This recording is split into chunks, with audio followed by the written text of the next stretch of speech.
नमस्कार, आप देख रहे हैं भारत की आवाज़ न्यूज़ चैनल। मैं हूं सद्दाम हुसैन। कन्नौज से इस वक्त की बड़ी खबर निकल के आ रही है। सपा राष्ट्रीय अध्यक्ष श्री अखिलेश यादव पहुंचे कन्नौज एक निजी कार्यक्रम में। उन्होंने मीडिया से वार्तालाप करके कुछ ऐसे इशारे दी। कन्नौज लोकसभा चुनाव लड़ सकते हैं 2024 में माननीय राष्ट्रीय अध्यक्ष अखिलेश यादव जी। आपको बता दें, अखिलेश यादव जी ने बीजेपी पर सीधा निशाना साधा। आपको बता दें, आज कई कार्यक्रम लगे हुए कन्नौज में। आइए आपको रूबरू कराते हैं राष्ट्रीय अध्यक्ष जी से। पूछा था कानून व्यवस्था पे क्या कहना है? ये जो साथी ने सवाल पूछा, कन्नौज में भी घटनाएं हो रही हैं। आपको ये नहीं पता कि पुलिस पे दबाव कितना है। अगर बीजेपी का पकड़ा जाएगा तो न जाने कहाँ से फोन आएंगे, क्या क्या दबाव बनेगा। और याद कीजिए, जब मैं राष्ट्रपति जी का वोट डालने जा रहा था सर, दो दिन पहले कन्नौज में यशो के साथ ही लूट हुई है। शांति रख थोड़ी देर। जिस समय मैं राष्ट्रपति के चुनाव में वोट डालने जा रहा था, मैंने कहा था कि बीजेपी के एमएलए शामिल हैं तालीग्राम के दंगे में, और सच्चाई वो सामने आई। मुझे खुशी इस बात की कि सभी पकड़े गए और वो पर्दाफाश हुआ, साजिश थी वो। क्या बीजेपी के लोग नहीं शामिल थे उसमें? कौन नहीं जानता बीजेपी के लोग शामिल नहीं थे। और जो कन्नौज में दंगा हुआ, दुकानों का नुकसान हो, उसमें भी शामिल बीजेपी के लोग थे, क्योंकि उन्हें कुछ और दिखाई दे रहा था, जमीन दिखाई दे रही थी। किसी ने मदद की जो मुसलमान भाइयों का नुकसान हुआ, समाजवादी पार्टी ने मदद की। और हम आज भी कहते हैं, किसी का नुकसान होगा, कोई अपमानित होगा, तो समाजवादी लोग उसके साथ खड़े दिखाई देंगे। भैया 2 दिन पहले और अरे रुक जा भाई, असली बात तो कह लेने दे। कानून व्यवस्था तब सुधरेगी जब सरकार खुद स्वीकार करेगी कानून व्यवस्था खराब है। बताओ, बेटियों के साथ क्या हो रहा है, महिलाओं के साथ क्या हो रहा है। कहीं सूटकेस में मिलने, कहीं कैसे काट काट के हत्याएं हो रही हैं। किस शहर की बताऊं मैं घटना? आजमगढ़ की बताऊं, कानपुर की बताऊं, आपको नोएडा की बताऊं, मथुरा की बताऊं, कन्नौज की आप जानते हैं, लखनऊ की बताऊं मैं। आप देख लीजिए, जब से बीजेपी की सरकार आई, कितनी बेटियां असुरक्षित हैं, महिलाएं असुरक्षित हैं। और इसलिए हैं क्योंकि सरकार खुद स्वीकार नहीं कर रही है कि कानून व्यवस्था खराब है। इसीलिए अधिकारी मनमर्जी कर रहे हैं। जिस दिन सरकार स्वीकार करेगी लॉ एंड ऑर्डर खराब है, उसी दिन लॉ एंड ऑर्डर ठीक हो जाएगा। सरकार लगी है अन्याय कराने में। जहां चुनाव होगा, प्रधान जी को पकड़ लाओ। चुनाव है, समाजवादी कार्यकर्ता पकड़ लाओ। क्या कोई कल्पना कर सकता है आजम खान साहब पे इतने मुकदमे लगे हों? आप बताइए, दीपक यादव झांसी में जेल चले गए, क्या नहीं दिखाई दे रहा लोगों को?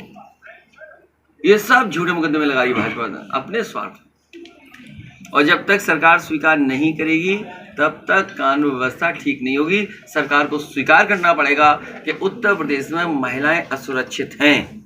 मुख्यमंत्री जी को खुद स्वीकार करना पड़ेगा कि बेटियां और महिलाएं असुरक्षित हैं। जब तक स्वीकार वो खुद नहीं करेंगे, उत्तर प्रदेश का लॉ एंड ऑर्डर ठीक नहीं होगा।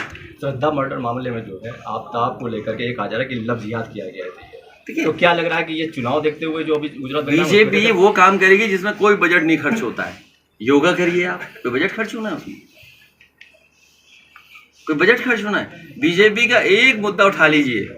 आप अगर एक्सप्रेस वे का वादा करोगे तो आपको बजट चाहिए, पैसा लगेगा। आप गरीबों के लिए अस्पताल, एम्बुलेंस चाहिए तो पैसा लगेगा। इस सरकार के बारे में क्या बात करें? बताओ, अस्पताल में मच्छरदानी लगी हुई है, मच्छर पकड़ना है बाहर, गंदगी हटानी है। आज बताइए, नगर पालिका और इसमें कौन लोग हैं, किसके लोग बैठे हुए हैं?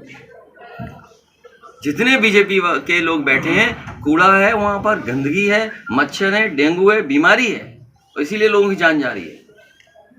आप बताइए, अस्पताल में सरकार देखने जा रही है मच्छरदानी ठीक लगी है कि नहीं लगी है।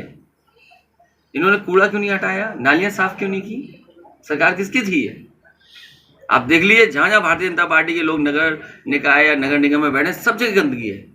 और कूड़े के लिए टैक्स लेते हैं। जो आप डीजल पेट्रोल चलते हैं, क्या सेस नहीं लगता उसमें आपके? जब आप ही नहीं जागोगे तो किसको जगाएं हम? अरे पत्रकार भाइयों, आप जग जाओ, नहीं डेंगू हो जाएगा आपको। भैया, क्या कानून व्यवस्था पे कुछ कहना चाहिए? कई जगह पुलिस को पीटा जा रहा, कहीं रिवॉल्वर छीनी जा रही, कोई नई चीज नहीं हो रही है बीजेपी से।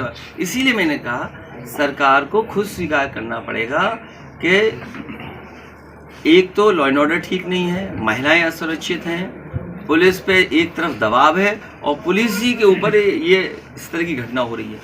चाचा का एक साथ आने सवाल पर हमारा- केशव जी ने टिप्पणी की है प्रयागराज में कि कहीं ये चुनाव तक ही ना सीमित रह जाए ये चाचा का सम्मान। उसकी चिंता मत करो, उन्हें कौशाम्बी बार बार जाना चाहिए।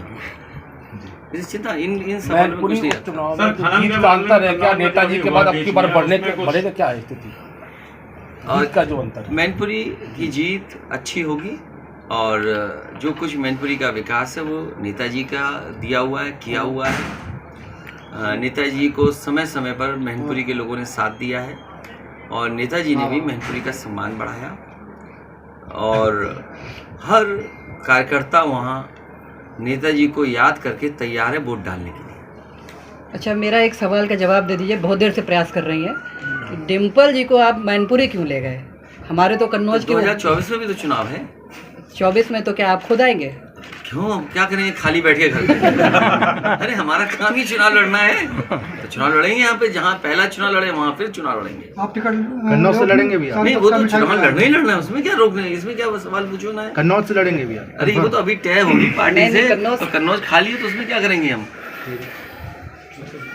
तो और ये एक्सप्रेस वे, ये मंडियाँ, ये अस्पताल, ये कहाँ जाएंगे? किसने बनाई है? अरे उसकी ईंट तक तो ठीक नहीं कर पा रहे, दवाइयाँ नहीं दे पा रहे। आपको सोचना चाहिए, बीमार हो जाओगे दवाई नहीं मिलेगी।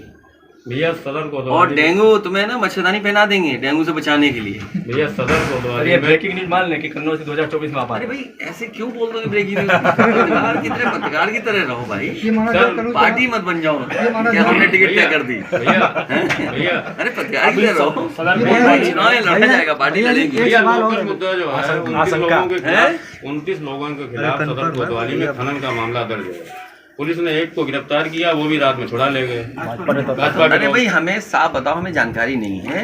जो नहीं अगर खनन किया तो यहाँ का डीएम जानता होगा, यहाँ के अधिकारी जानते होंगे। जी, जी। और अगर वो बचे हुए हैं तो डीएम बचा रहे होंगे, उसमें क्या नई बात है?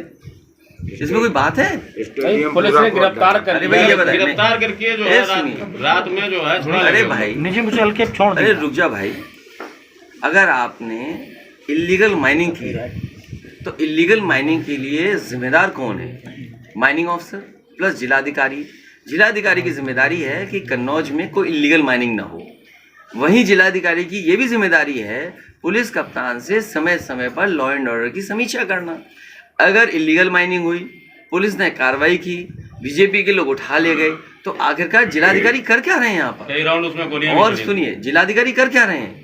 इसका मतलब यह है कि जिलाधिकारी पे भी दबाव है। उन्हें लग रहा होगा कि अगर हम कुछ कार्रवाई कर देंगे तो हमारी कुर्सी हो छिन जाएगी।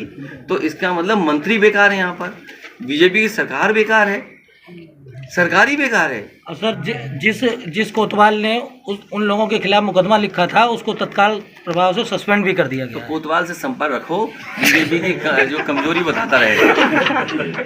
एक आश्वासन चाहिए आपसे।